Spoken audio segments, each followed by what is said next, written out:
On today's episode of Locked On Mets, we have an annual tradition that we do here, and that is our special Festivus episode. Want to wish you all a very happy Festivus as we get ready to air some grievances about everything that went on with the Mets in 2021. You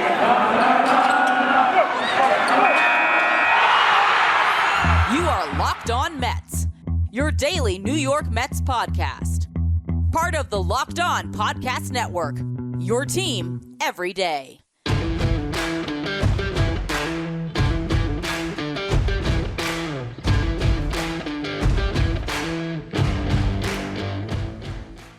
Hello to all you amazing Mets fans listening to Locked On Mets, part of the Locked On Podcast Network, your team every day. Thank you for making Locked On Mets your first listen every day. Locked On Mets is free and available on all platforms, including YouTube. Now, on today's show, for a very special Festivus edition, we will be airing grievances. It's very simple. We're just going to go through all the things through 2021 that we would like to let go of and air those grievances as we turn the page to a new in 2022. Before we get to any of that, though, I'm your host, Ryan Finkelstein. If you want to find any of my work, follow me on Twitter at Finkelstein Ryan. You can also find some of my writing about the Mets at justbaseball.com. Now, before I recorded today's show, I went back to last year and listened to parts of my Festivus episode and try to put myself back in that frame of mind before recording today. And what I realized is it was a lot easier to produce a Festivus episode last year because you still had that friendly punching bag that was Jeff Wilpon. And I just spent the whole show airing my final grievances towards Jeff Wilpon. And I can basically put that behind me at this point, although I'd like to note that Zach Wheeler was the runner-up in a Cy Young race this year, and he should still be a Met, and that's Jeff Wilpon's fault. And Bernie Van Wagenen can take some of that blame as well. But we want to focus on this current era of Mets baseball and not dwell on the past. And with that, it took me some time here to think about, what I should talk about today. What grievances should I air? And the more I thought about it, the more I realized that there's something very recently that should be addressed. And that is all of these ridiculous idiot executives out there who turned down the opportunity to be the Mets GM. Billy Epler is loving life right now. He is so happy that all of you were so stupid. I mean, what were you nervous about? Oh, it's really hard to spend $250 million. I don't want to do it. I don't want to have an owner that just gives me free reign to spend and buy every single top tier free agent I want to build out my roster so I can win that. I would hate that. You watch Moneyball and you remember how Billy Beane just had to try and beg and plead to go from a $50 million payroll to a $75 million payroll, just begging for pennies and just give me a little bit of money to spend. And you have a job here in the biggest of markets where you had the ability to come in and sign a free agent like Max Scherzer to an unprecedented contract, but that's a bad job.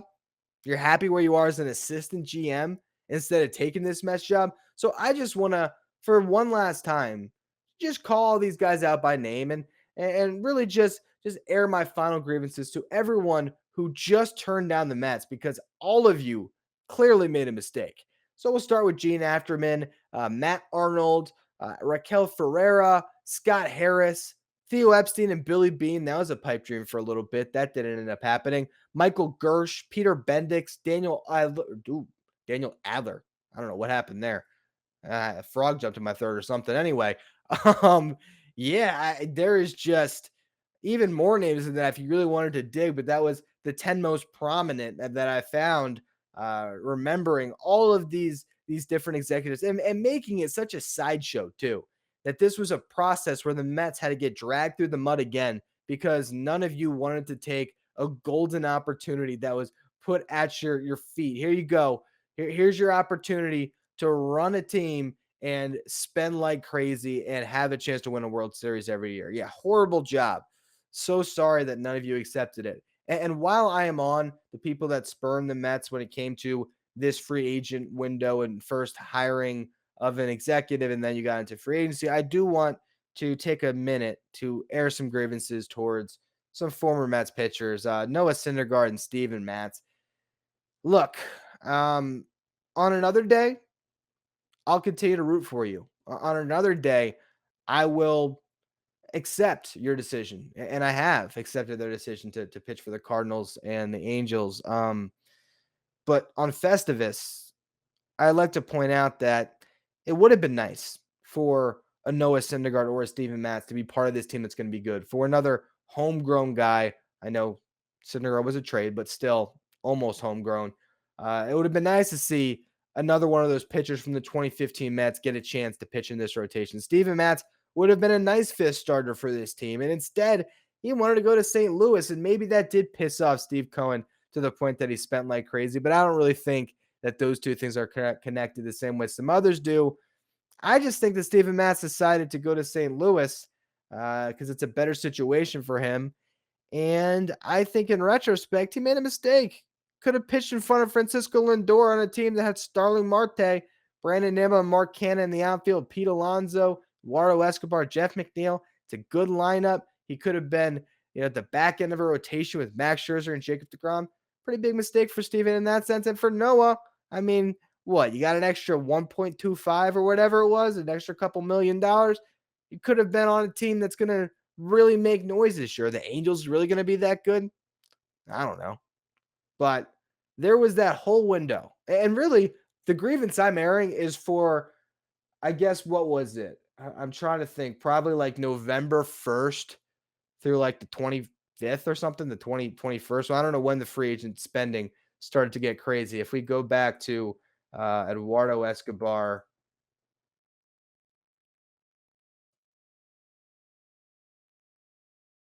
that was December 1st. All right. So Eduardo Escobar and Mark Canha, but it was announced on the 26th. So that was pretty close. Yeah. We'll send November 1st and November 25th. That's the grievance I'm airing. Everything that happened in the news during that cycle. We have more to talk about when it comes to airing of grievances. We will get to that in just a minute. This holiday season, grab the protein bar that tastes like a candy bar or even better than a candy bar, and that is Built Bar, which is filled with so much holiday goodness, rich with decadent flavor, covered in chocolate, but amazingly low in calories, sugar, net carbs, and fat, all while being high in protein, so you get the best of both worlds. Delicious and healthy. There's so many flavors to choose from, whether it's the raspberry bar, mint brownie, cherry, double chocolate, my personal favorite cookies and cream, or peanut butter brownie. Built Bar will give you that extra fuel you need to bust down those mall doors and battle all the holiday shoppers. Or if you're standing in an endless shopping line, Built Bar can give you that extra something you need to keep it going. So throw one in your jacket or purse because you never know when you're going to need it. If you want to try Built Bar today, go to built.com, use the promo code LOCK15. You're going to get 15% off your next order. Again, that's promo code LOCK15 for 15% off at built.com. So we couldn't have a Festivus episode in the middle of a lockout without addressing that, right? I mean, that is the ultimate grievance we should all be airing out right now.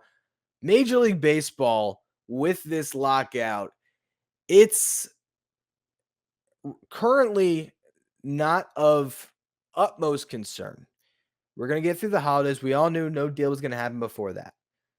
But once that calendar hits to 2022, now the clock starts ticking, because pitchers and catchers are usually supposed to report mid-February, and neither side seems to be talking. There's been no meeting, as far as we know. There's been no progress. No one is trying to compromise. Everyone is digging their heels in on their respective sides, and the people that get hurt by this the most is the fans. The fans are the ones that might have to deal with the reality of not having their normal baseball season.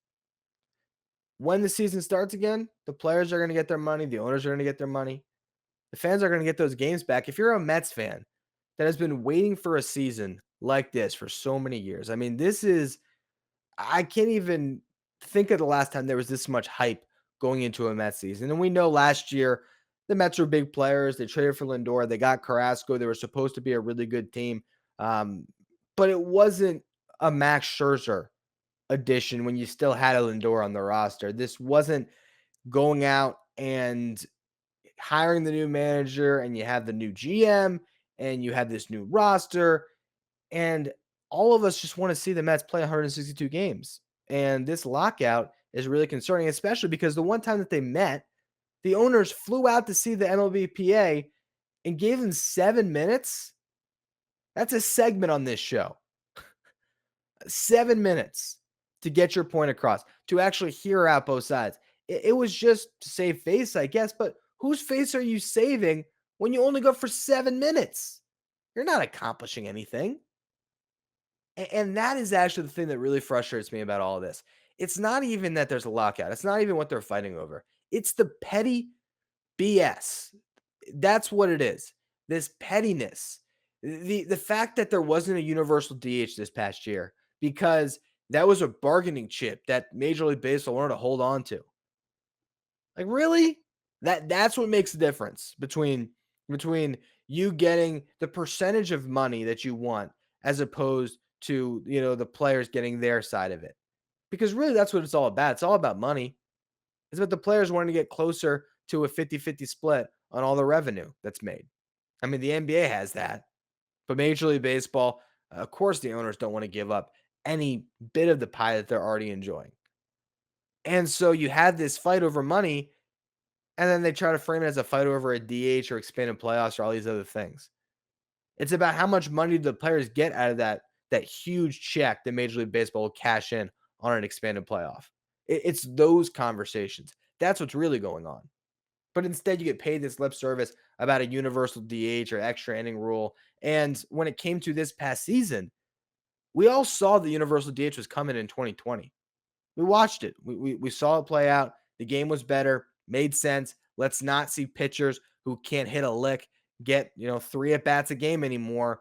Let's just go to universal DH. And suddenly they go back to the old NL rules just for a season, because there was this anticipation of the lockout. And it's just, those are the little petty things that the owners do that just drive me nuts.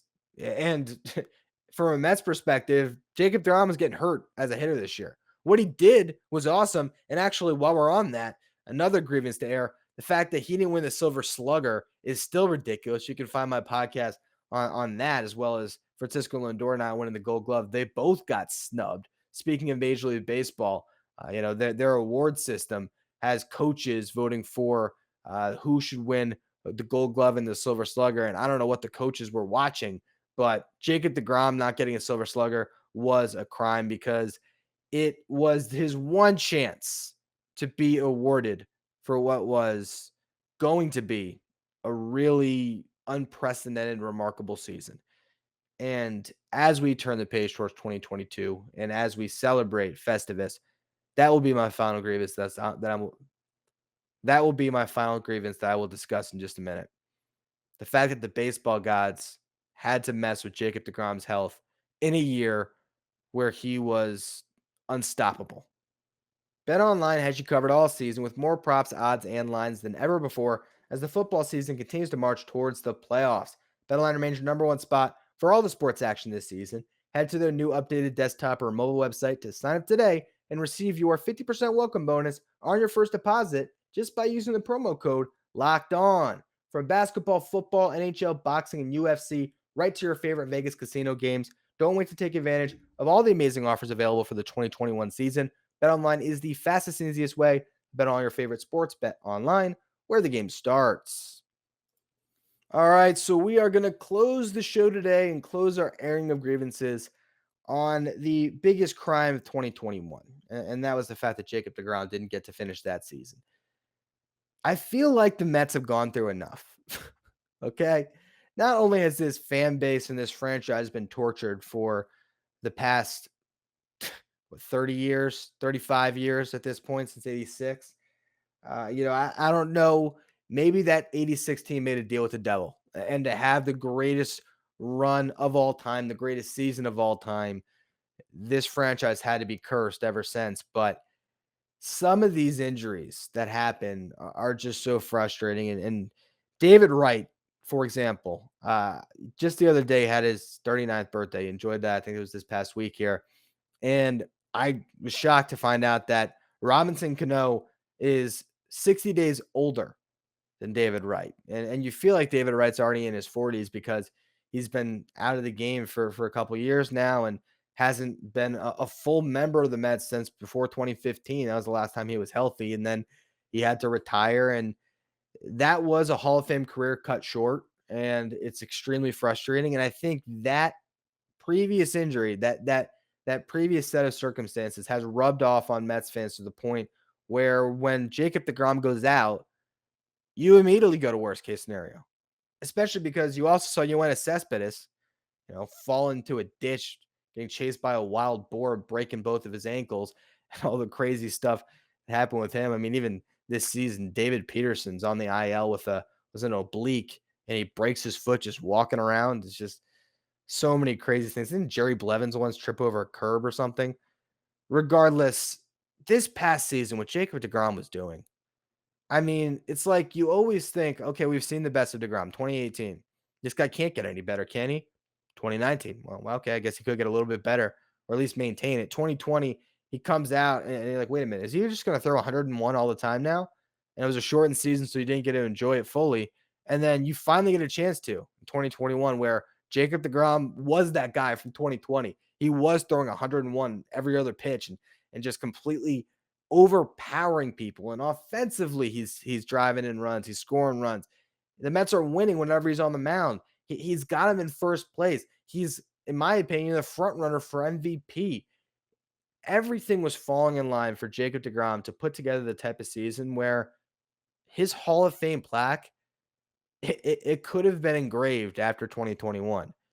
There's not a lot of guys that go out and win 3 Cy Youngs, and he would have had the best argument to have had technically 3 in a row, because if not for the COVID year where Trevor Bauer gets a Cy Young after pitching against a terrible division all year, and also in a season where, over a full year, you look at his expected metrics that year, I think Jacob deGrom ultimately would have gotten it.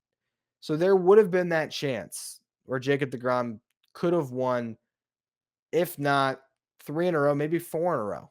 Had 2020 been a real season, that deGrom wins that. Had he not gotten hurt in 2021, I think he wins that. And if he had done those things, that would have been a 4-year window that immediately put you in Cooperstown. Because the only other pitchers that have ever won 4 Cy Youngs in a row is Randy Johnson and Randy Johnson and Greg Maddux. So it just sucks that what deGrom was doing doesn't get rewarded. And that's also why I got irrationally angry about him not winning the Silver Slugger, because there just should have been some award next to his name for 2021. And an all-star appearance does not explain the dominance that he put forth this past season. So the biggest airing of grievances is that Jacob deGrom went out, because if he didn't, I think the Mets, if not make the playoffs, at least are competitive all the way down the stretch. I think he wins a Cy Young, and I think he wins an MVP. And suddenly he's a 3-time Cy Young winner with an MVP to his name.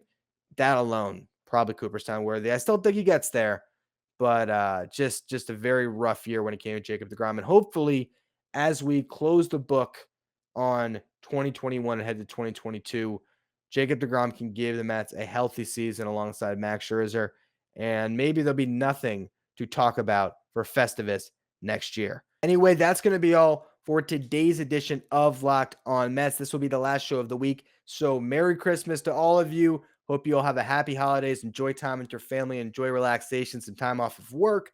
Next week, I will have 4 shows for you as we head into the new year.